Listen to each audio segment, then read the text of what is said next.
ইনকিলাব মঞ্চের আহ্বায়ক শরীফ ওসমান হাদির মৃত্যুর খবরের পর সারা দেশের মতো দিনাজপুরেও বিক্ষোভ কর্মসূচি পালন করছেন ছাত্র জনতা।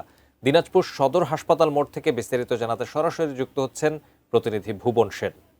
এবং জুলাই অভ্যুত্থানের প্রথম সারির যোদ্ধা শরীফ ওসমান হাদি মৃত্যুর পর সারা দেশের মতো দিনাজপুরেও কিন্তু উত্তাল হয়ে পড়ে। গতকালকে রাত্রে ফুলবাড়ি বাস স্ট্যান্ডে সড়ক অবরোধ এবং রেল অবরোধ করে বিক্ষোভ কর্মসূচি পালন করেন ছাত্র জনতা এবং জুলাই যোদ্ধা। আজ কিছুক্ষণ আগে তারা জুম্মার নামাজের পর এই দিনাজপুর সদর হাসপাতাল মোড়ে তারা অবস্থান নিয়েছেন এবং শান্তিপূর্ণ বিক্ষোভ কর্মসূচি তারা পালন করছেন। আমরা দেখেছি তারা জুম্মার নামাজের সময় দিনাজপুরের প্রতিটি মসজিদে শরীফ ওসমান হাদির জন্য মোনাজাত করা হয় তার আত্মার শান্তি কামনায়। শুধু দিনাজপুর সদর হাসপাতাল মোড় নয়, দিনাজপুর কলেজ মোড় এবং দিনাজপুর হাজী মোহাম্মদ দানেশ বিজ্ঞান ও প্রযুক্তি বিশ্ববিদ্যালয়ে এই বিক্ষোভ কর্মসূচি পালন করছে ছাত্র জনতা এবং জুলাই যোদ্ধা। তাই দিনাজপুর থেকে এই ছিল আমার কাছে সর্বশেষ।